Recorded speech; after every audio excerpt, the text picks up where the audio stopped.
Friends, news channel देखे आप सभी दर्शकों का बहुत बहुत स्वागत है। मैं हूं रमनदीप कौर। इस वक्त की बड़ी खबर आ रही है प्रयागराज से। क्या है पूरा मामला, देखने के लिए बने रहिए हमारे साथ। संगम नगरी प्रयागराज में जहां बीजेपी के महापौर प्रत्याशी के समर्थन में डिप्टी सीएम केशव प्रसाद मौर्य ने जहां जनसभा की पिछड़ा वर्ग को लेकर उन्होंने जहां उनके लिए वोट मांगा, तो साथ ही उन्होंने सपा बसपा को लेकर जहां निशाना साधते हुए बड़ा बयान दिया और क्या कुछ कहा, आइए दिखाते हैं। कांग्रेस गई के संकल्प के साथ प्रदेश की जनता भारतीय जनता पार्टी के साथ मजबूती से खड़ी है। प्रयागराज से महापौर पद के प्रत्याशी श्री गणेश केसरवानी जी को लेकर के जितना कार्यकर्ता में उत्साह है, उतना ही जनता में भी उत्साह है। मुझे विश्वास है 4 मई को भारी मतदान करेंगे लोग और 13 मई को वोटों की गिनती के बाद प्रयाग महानगर के महापौर प्रदेश के 17 नगर निगमों में सबसे अधिक मतों से जीतने वाले महापौर होंगे। इनका सदन भारी बहुमत वाला होगा और प्रयागराज विकास का एक नया इतिहास रचने का काम श्री गणेश जी के नेतृत्व में करेगा। देश और प्रदेश की सरकार की ओर से मैं प्रयागवासियों को, प्रदेशवासियों को विश्वास दिलाता हूं कि विकास में के मुद्दे पर कोई समझौता नहीं किया जाएगा। लोग कमल की बटन दबाएं और सुरक्षा की गारंटी, विकास की गारंटी, सुशासन की गारंटी पाएं। इसलिए सपा बसपा को लोग गए हैं भूल, सभी बूथ पर खिला रहे हैं कमल का फूल। संगम नगरी प्रयागराज में जहां अनूप ने प्रयागराज का नाम रोशन करते हुए जेईई मेंस में 46वां स्थान हासिल किया है। 46वें स्थान पर अपना नाम सुनिश्चित कराने के बाद अनूप की अब चारों तरफ चर्चा हो रही है। तो वहीं आकाश इंस्टीट्यूट के डिप्टी डायरेक्टर ऐश्वर्या ने भी उनकी तारीफ की है और किस तरह से कोविड के दौरान चुनौतियों में उन्होंने पढ़ाई की और तैयारी की और 46वें स्थान पर अपना नाम सुनिश्चित कराया। क्या कुछ कहा है, आइए दिखाते हैं आपको क्या कुछ कहना है इस पूरे मामले पर डिप्टी डायरेक्टर का। सबसे पहले मैं सबको हर्ष के साथ बताना चाहता हूं कि प्रयागराज ब्रांच पे, जो हमारी आकाश प्रयागराज ब्रांच है, यहाँ पर बच्चे की अनूप सिंह नाम के बच्चे की AIR 46 आई है जेईई मेंस में। और ये बच्चा हमसे पिछले 4 साल से जुड़ा हुआ था, क्लास 9 से, जिसमें इसने जिस समय कोविड की फेस चल रहा था उस दौरान भी इस बच्चे ने NTSC जैसे एग्ज़ाम में स्टेट रैंक 1 लेकर के आया और लगातार ये हमारे साथ जुड़ा रहा और आज इसकी रैंक AIR 46 जेईई मेंस में आई है।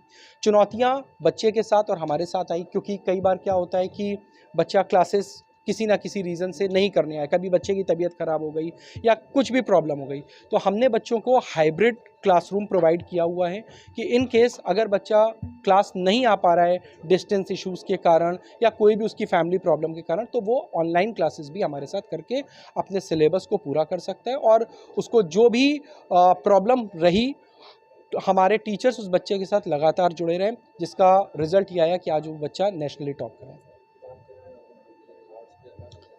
हाँ, बिल्कुल दिया जाएगा। वो जो भी हमारी कंपनीज डिसाइड करेंगी वो भविष्य में हम उनको रिवॉर्ड देंगे। वैसे जब बच्चा हमारा जेईई एडवांस, क्योंकि अभी हम बच्चे को बिल्कुल भी डिस्टर्ब नहीं करना चाहते, क्योंकि जेईई एडवांस का पेपर है उसका, तो जेईई एडवांस के बाद डेफिनेटली हम उसको रिवॉर्ड करेंगे।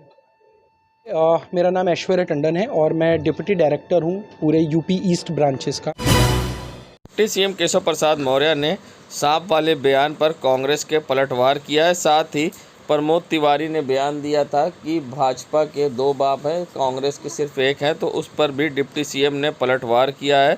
साथ ही उन्होंने कांग्रेस पर निशाना साधते हुए बड़ा बयान दिया है। उनका कहना है कि जो भी बयान दे रहे हो उनको ध्यान रखना चाहिए और शब्दों की मर्यादा को ध्यान में रखते हुए बोलना चाहिए।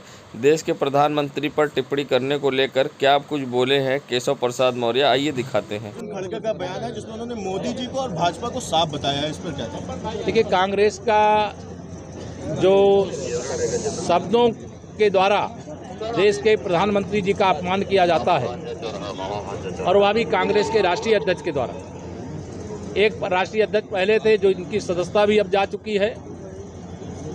अब मुकदमा जनता की अदालत में और कांग्रेस मुक्त भारत बना करके, कांग्रेस मुक्त कर्नाटक बना करके, कमल युक्त, भाजपा युक्त पूरा देश बना करके लोग इसका जवाब दें। अच्छा, एक आखिरी प्रश्न। प्रमोद तिवारी ने कल प्रेस कॉन्फ्रेंस की थी जिसमें उन्होंने कहा था कि कांग्रेस के 1 बाप है लेकिन भाजपा के 2 बाप हैं, इस पर क्या कहिए? देखिए, मैंने कहा ना, कांग्रेसियों की भाषा का संस्कार नहीं बचा है। मैं उनके लिए इस भाषा का प्रयोग नहीं करूंगा, उम्र में मुझसे बहुत बड़े हैं, लेकिन मुझे यही अपेक्षा है, चाहे वो कांग्रेस का नेता हो, कोई सपा का हो, बसपा का हो, भाषा की मर्यादा सबको ध्यान में रहना चाहिए।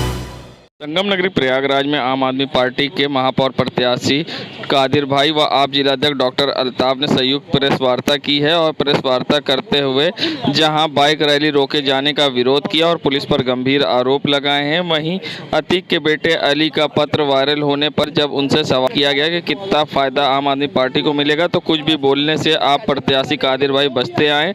उनका कहना था हमारा सिर्फ मुद्दा जो है वो CCTV, विकास, हाउस टैक्स, वाटर टैक्स, मोहल्ला क्लिनिक है।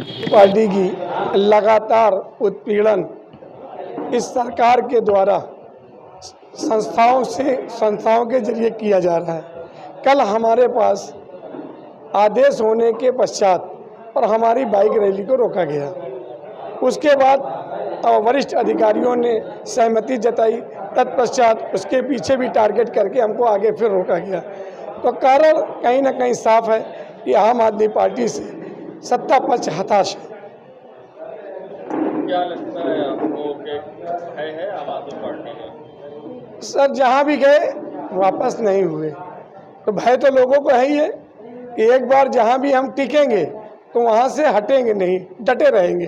सरकार और न्यायालय का आंतरिक मामला, इस मामले में हमारा किसी तरह का कोई भी सवालात नहीं बनता है। आम आदमी पार्टी शिक्षा लेटर वायरल हो रहा है, उसका कितना फायदा होगा? कतई नहीं, हम किसी भी चीज़ पे पढ़ते नहीं। हमारे पास एक ही मॉडल है, शिक्षा का मॉडल है, स्वास्थ्य का मॉडल है, रोजगार का मॉडल है। हम तमाम लेटर के मुद्दे का मॉडल नहीं लेके चलेंगे। हम विकास के मॉडल की बात करते हैं, स्वास्थ्य की मॉडल की बात करते हैं, शिक्षा के मॉडल की बात करते हैं, रोजगार के मॉडल की बात करते हैं, CCTV कैमरे की बात करते हैं, जल मुफ्त देने की बात करते हैं।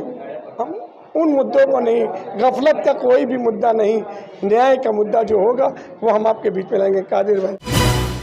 संगम नगरी प्रयागराज में आम आदमी पार्टी के जिला अध्यक्ष डॉक्टर अल्ताफ अहमद ने जहां प्रमोद तिवारी के बयान पर पलटवार किया, जहां प्रमोद तिवारी ने कल प्रेस वार्ता करते हुए कहा था कि कोई भी पार्टी कहीं भी नहीं दिख रही, सिर्फ बीजेपी और कांग्रेस टक्कर में है। तो ऐसे में आम आदमी पार्टी के जिला अध्यक्ष व राष्ट्रीय कार्यकारिणी सदस्य डॉक्टर अल्ताफ ने सवाल खड़ा किया है, कहा है कि ये फैसला जनता करेगी या वो करेंगे, फिलहाल वो बड़े नेता हैं इसलिए कुछ भी बयान दे सकते हैं। ऐसे में डॉक्टर अल्ताफ ने पलटवार करते हुए क्या कुछ कहा है, आइए दिखाते हैं। पार्टी सामने नहीं, सीधा बीजेपी और कांग्रेस की इस बार चुनाव में टक्कर है। आम आदमी पार्टी किस तरह से देखती, क्या कहेगी? ये तो जनता तय करेगी ना, कोई नेता थोड़ी तय करेगा, और हर नेता ऐसे ही बातें करता है। हम लोग सिर्फ एक चीज़ जानते हैं कि प्रयागराज की जनता बुरी तरीके से पुरानी महापौर से पूरी तरह से त्रस्त है। प्रयागराज की जनता बदलाव चाहती है, और अगर आम आदमी पार्टी के महापौर प्रत्याशी जीतते हैं तो नगर निगम प्रयागराज का हाउस टैक्स हाफ होगा, वाटर टैक्स माफ होगा, और पिछला सारा बकाया बिल सब जनता से मेरी अपील है कि फाड़ कर फेंक दीजिएगा, कोई आपसे लेने नहीं आएगा। ये हम लोगों का मुद्दा है और हम लोग सिर्फ इसी मुद्दे पर लड़ रहे हैं, और मुझे पूरी उम्मीद है कि जनता इसको पूरी तरीके से सराहेगी और आम आदमी पार्टी का महापौर प्रत्याशी चुनेगी। डॉक्टर अल्ताफ अहमद, जिला अध्यक्ष आम आदमी पार्टी प्रयागराज। संगम नगरी प्रयागराज में जहां मजदूर दिवस से पूर्व पावर हाउस के मजदूरों को जागरूक किया गया। बता दें मजदूर दिवस का महत्व भी बताया गया। निजीकरण, रिक्त स्थानों की भर्ती की मांग को लेकर सवाल खड़े किए गए। शहर पावर हाउस में आज दिशा छात्र संगठन एवं बिगुल मजदूर दस्ता द्वारा नुक्कड़ नाटक के माध्यम से लोगों को 1 मई यानी अंतर्राष्ट्रीय मजदूर दिवस के बारे में बताकर लोगों को जागरूक करते हुए उनके अधिकार के बारे में चर्चा किया गया। ऐसे में किस तरह से मजदूरों को उनकी हक दिलाने की बात को लेकर दिशा छात्र संगठन के छात्र सड़कों पर उतरे और यहाँ पर नुक्कड़ नाटक के माध्यम से लोगों को जागरूक करते हुए उन रिक्त स्थानों को भरने और निजीकरण को पूरी तरह से ख़त्म करने की मांग किया, और साथ ही जगह जगह पावर हाउस पर जाकर लोगों को दिशा छात्र संगठन के छात्रों ने जागरूक किया। बता दें इस मौके पर जहां दिशा छात्र संगठन, बिगुल मजदूर कर्मचारी संघ के लोग रहे तो साथ ही विद्युत विभाग के कर्मचारी भी मौजूद रहे। आज आप लोग किस तरह का प्रोग्राम कर रहे हैं यहाँ पे? 1 मई को अंतर्राष्ट्रीय मजदूर दिवस है। अंतर्राष्ट्रीय मजदूर दिवस के अवसर पर बिगुल मजदूर दस्ता और दिशा छात्र संगठन की तरफ से हम लोग इलाहाबाद के अलग अलग हिस्सों में कार्यक्रम कर रहे हैं, जिसमें हम लोग की मुख्य मांगे हैं कि निजीकरण पर रोक लगाई जानी चाहिए। सरकारी विभागों में जो खाली पड़े हुए पद हैं उस पर परमानेंट नौकरियों पर भर्ती करनी चाहिए। इसके अलावा संविदा प्रथा पर रोक लगाई जानी चाहिए। पुरानी पेंशन बहाल होना चाहिए। 4 लेबर कोड्स जो आए हैं इसको रद्द करके लेबर कानून को फिर से बहाल किया जाना चाहिए। इन सब मांगों को लेकर के छात्रों, नौजवानों, कर्मचारियों, मजदूरों के बीच में जा करके उनकी एकता हम लोग स्थापित करने में लगे हुए हैं कि छात्र, कर्मचारी, मजदूर एक व्यापक एकता बनाई जाए और इन चीज़ों के खिलाफ लड़ें। अपना परिचय। मेरा नाम अविनाश है, मैं बिगुल मजदूर दस्ता से जुड़ा हूँ। संगम नगरी प्रयागराज में आगामी 4 मई को नगर निगम का चुनाव होगा। निकाय चुनाव के चलते प्रदेश में आचार संहिता लागू की गई है। शहर के चौराहों से प्रशासन ने होर्डिंग और बैनर को उतरवा दिया है। वहीं भाजपा के एक पार्षद प्रत्याशी आचार संहिता का खुलेआम उल्लंघन कर रहे हैं। वार्ड नंबर 21 मेवराबाद में भाजपा प्रत्याशी राम मूर्ति मौर्य को बीजेपी ने अपना प्रत्याशी बनाया। राम मूर्ति मौर्य जहां पूरे दिन भर वार्ड में पोस्टर लगवाते रहे। पोस्टर में बड़े बड़े फोटो महापौर प्रत्याशी उमेश चंद गणेश केसरवानी की भी है, जिसके बगल में पार्षद प्रत्याशी राम मूर्ति की फोटो है, जो कि सड़क पर जगह जगह सार्वजनिक स्थान पर पोस्टर चिपकाया जा रहा है, जिससे आचार संहिता का उल्लंघन हो रहा है। ऐसे में अब देखना होगा इस पर किस तरह की कार्रवाई होती है, या भाजपा के कार्यकर्ता इसी तरह से प्रत्याशी नियम कानून की धज्जियां उड़ाते हैं और आचार संहिता लागू के होने के बावजूद सार्वजनिक स्थान पर पोस्टर लगाए जा रहे हैं। खुलेआम नियम कानून की उड़ाई जा रही धज्जियां। अहमद व मोहित जायसवाल अपहरण कांड से जुड़ी खबर। अतीक के ससुराल शाइस्ता परवीन के घर में मिले एल्बम व चौंकाने वाले कागजात। अतीक के ससुर और उनके घर पर मिले एल्बम और कागजात। अतीक के ससुराल में मिला transcript of audio recording of conversation between Mohit Jaiswal व शाइस्ता परवीन और खान सौलत हनीफ। करीब 100 पेज से ज़्यादा की डायरी शाइस्ता परवीन के मायके में है मौजूद। ट्रांसक्रिप्ट मोहित जायसवाल, शाइस्ता परवीन और खान सौलत हनीफ से जुड़ी बातें। ट्रांसक्रिप्ट में किसी चांद नाम के व्यक्ति का हो रहा जिक्र। बयान बदलने को लेकर हो रही चर्चा। शाइस्ता के मायके में मौजूद कई अहम कागजात सोशल मीडिया पर हो रहे वायरल। बता दें, मोहित जायसवाल प्रॉपर्टी डीलर मामले में जहां अतीक का बड़ा बेटा उमर इस समय जेल में है, उस समय ये मामला चर्चा में आया था जब मोहित जायसवाल को देवरिया जेल ले जाया गया था, जहां उसकी अतीक अहमद ने पिटाई की थी और जिसके बाद मोहित जायसवाल ने अतीक के खिलाफ मामला दर्ज कराया था। अतीक का पार्टनर रहा है मोहित जायसवाल। प्रॉपर्टी में 7 कारोबार था मोहित जायसवाल का अतीक अहमद के साथ। पैसे के मामले को लेकर हुआ था विवाद, जिसके बाद अतीक ने देवरिया जेल में बुलाकर मोहित जायसवाल की थी पिटाई। अब अतीक के ससुराल में कई अहम कागजात मौजूद हैं, जो कि अब सोशल मीडिया पर तेजी से हो रहे वायरल। देश दुनिया की खबरों के लिए world media times news channel को सब्सक्राइब करें।